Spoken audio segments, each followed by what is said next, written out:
नमस्कार दोस्तों, कैसे हो आप सब। उम्मीद है मुझे आप सब ठीक ही होंगे। तो मैं आपके सामने एक और पुस्तक का रिव्यू लेकर आ चुका हूँ। सुकरात, अरुण तिवारी, भूमिका डॉक्टर एपीजे अब्दुल कलाम। आइए इस पुस्तक पर चर्चा करते हैं। दुनिया भर के दार्शनिकों में सुकरात का विशिष्ट स्थान है। उनमें सोचने समझने की क्षमता थी और वह सत्य एवं न्याय की खोज के प्रति दृढ़ संकल्प थे। वह मानते थे कि एक बेहतर विश्व की कल्पना तभी साकार हो सकती है जब लोग समझदार एवं बुद्धिमान हो। हमें किसी दूसरे के विचारों को यूं ही स्वीकार नहीं कर लेना चाहिए, बल्कि उनको आलोचनात्मक तर्क की कसौटी पर परखना चाहिए। सुकरात के विचारों का अध्ययन आज अधिक उपयोगी एवं प्रासंगिक हो गया है। सुकरात की कही हुई बहुत सी बातों को बड़ी प्रसिद्ध मिली। उन्हीं में से एक है, बिना जांचा परखा जीवन जीने की योग्य नहीं होता। उनके प्रिय शिष्य प्लेटो ने कहा था, उनके समय के जितने भी लोगों को हम जानते हैं उनमें से वे सर्वश्रेष्ठ है और सबसे बुद्धिमान तथा अत्यंत न्याय संगत व्यक्ति थे। विश्वास है कि यह पुस्तक पाठकों को सदाचारी बनने में सहायक होगी और वे सुकरात के विचारों से सीख लेकर अपने जीवन की विषम परिस्थितियों का सामना कुशलता से कर सकेंगे।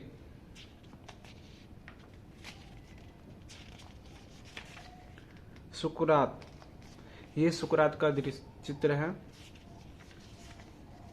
भूमिका।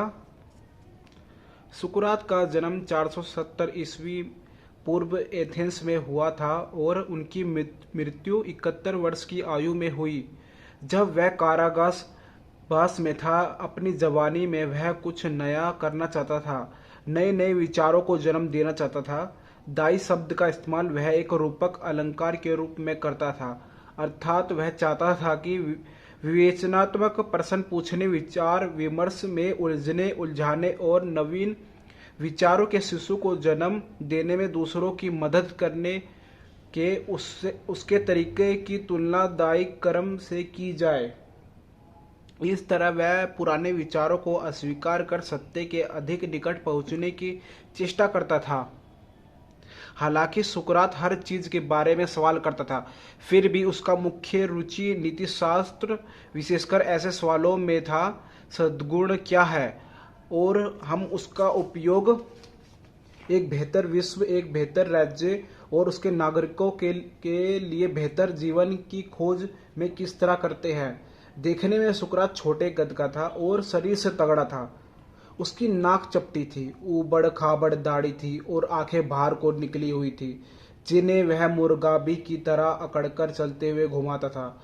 सुकरात ने पेलोपनीस युद्धों, एथेंस और स्पार्टा के बीच सैनिक संघर्ष में एक बहादुर सिपाही की तरह काम किया। यही वह संघर्ष था जिसने प्राचीन ग्रीस की दुनिया को बदल डाला। सुकरात के पिता ने उसके लिए पर्याप्त धन संपत्ति छोड़ी थी ताकि वह किफायत के साथ चलते हुए एक अवैतनिक अध्यापक बन सके। सुकरात को शुरू से ही एनगसगोरिये के वैज्ञानिक सिद्धांत में दिलचस्पी थी, जिसने समझाया कि मूलभूत कण परमाणु विभिन्न तरह के होते हैं और उनकी संख्या असीम है और इन पर मन की क्रिया से वे चित्र उभरते हैं जिन्हें हम देख पाते हैं। सुकरात का मानना था कि शरीर के संवेदन मन की चिंतन शैली के लिए समस्या उत्पन्न करते हैं और उसके पर विचार में भौतिक जगत भ्रांतिपूर्ण है। सुकरात का जीवन सीधा साधा था। उसने सोचने समझने की क्षमता थी और वह सत्य एवं न्याय की खोज के प्रति दृढ़ संकल्प था। उसका विश्वास था कि सदाचारी जीवन सुख प्राप्ति का सबसे अच्छा मार्ग है और सदाचारण बुद्धिमान पर निर्भर करता है। अपनी इन्हीं मान्यताओं को लेकर वह ज्ञान की खोज में दूसरों की मदद करना चाहता था। ऐसा इसलिए था क्योंकि वह उनके कल्याण को अपनी सुख सुविधा से ऊपर रखता था। वह मानता था कि एक बेहतर विश्व की कल्पना तभी साकार हो सकती है जब लोग समझदार एवं बुद्धिमान हो। सुकरात की मान्यता थी कि वह अपने जिस कार्य को विवेचनात्मक प्रश्नों एवं संवाद के जरिए समझने का प्रयास करता है, वह कार्य एक दिव्य उद्देश्य के रूप में उसे सौंपा गया है और इसलिए वह उसे अपना कर्तव्य समझता है। भौतिक सुख सुविधाओं में उसकी कोई रुचि नहीं थी। वह हमेशा नंगे पांव रहता था और पूरे साल एक ही पुराना लबादा ओढ़े रहता था। उसकी सहन शक्ति का पता इसी बात से चलता है कि वह ठंड के मौसम में भी नंगे पांव रहता था। उसके विचार में सद्गुण प्राप्त करने की अभिलाषा मनुष्य का चरम लक्ष्य हो सकती है। सुकरात उन वितंडावादियों, वाद विवाद और वाक्पटुता के पेशेवर शिक्षकों का विरोधी था, जो अपने शिक्षण के लिए धन लेते थे और बदले में वह वही घिसी पिटी व परंपरागत शिक्षा देते थे तथा सब कुछ जानने का दावा करते थे।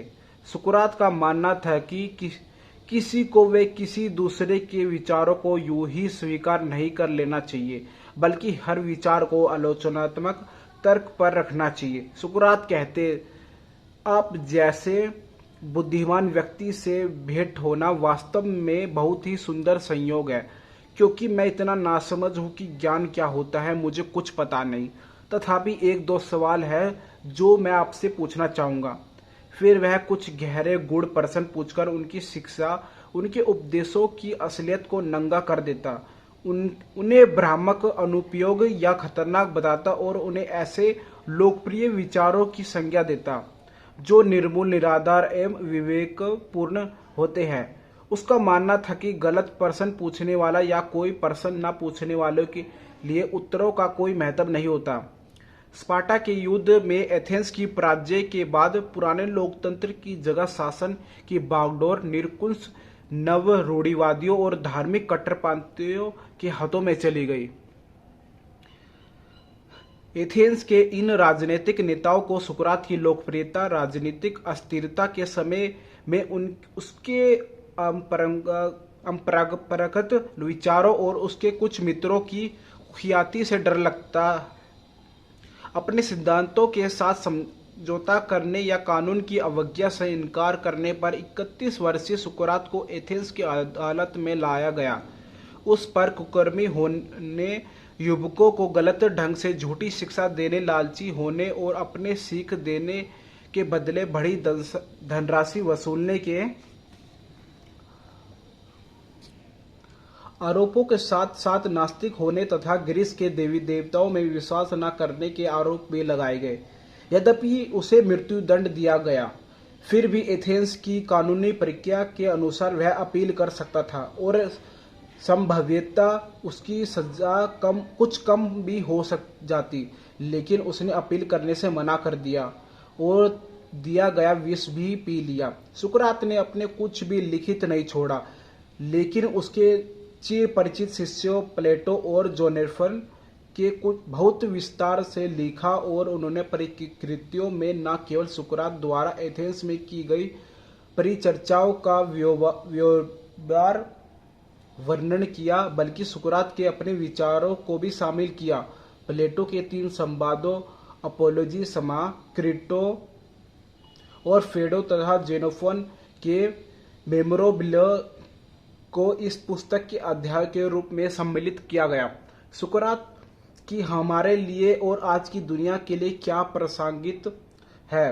क्या आज इस बात की तत्कालिक आवश्यकता है कि हर देश स्वयं को जाने और उसी दर्पण में अपनी छवि देखे जिसमें दूसरे देश उसे देखते हैं, और प्रत्येक व्यक्ति भी स्वयं जानने समझने की कोशिश करे, उस जीवन को सामने रखकर जिसे देखा परखा नहीं गया और जो जीने योग्य नहीं है? क्या लोगों के बीच कलह विवाद को मिटाने के लिए संवाद की तुरंत आवश्यकता है?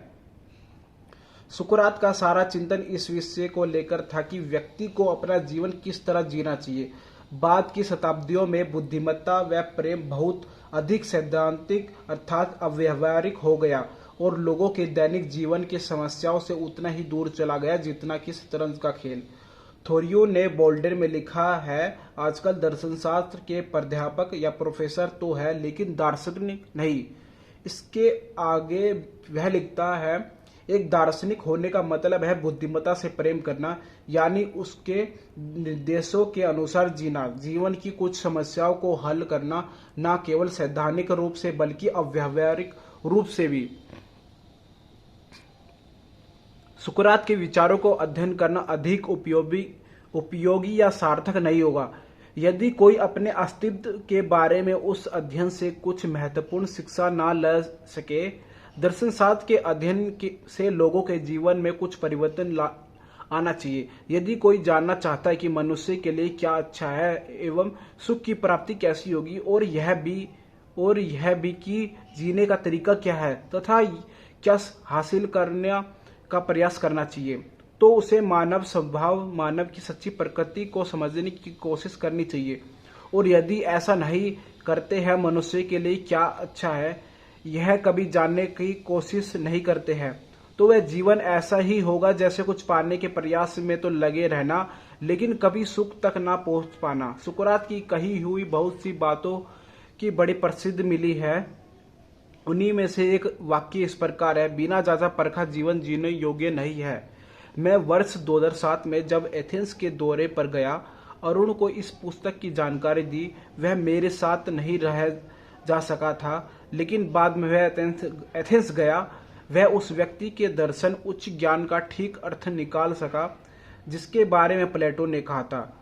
उसके समय के जितने भी लोगों को हम जानते हैं, उनमें वह सर्वश्रेष्ठ और सबसे बुद्धिमान तथा अत्यंत न्यायसंगत व्यक्ति था।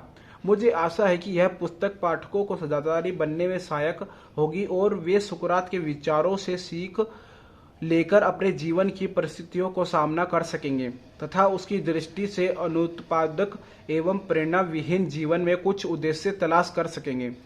डॉक्टर एपीजे अब्दुल कलाम द्वारा। लेखकीय यहाँ से आरंभ होता है।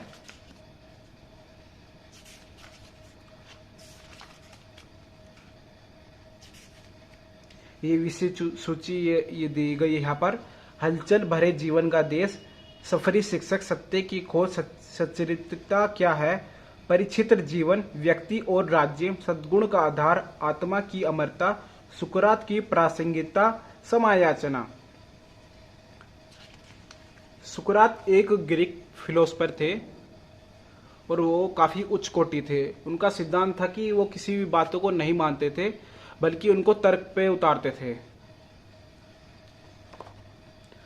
तो ये पुस्तक आपको कैसी लगी, आप इस पुस्तक के बारे में कमेंट में दीजिए। और अगर आपको ये पुस्तक ऑर्डर चाहिए तो मैं इसका पिन डिस्क्रिप्शन में लिंक दे दूंगा, आप वहाँ से ऑर्डर कर सकते हैं। तो मिलते हैं हम अगली वीडियो में।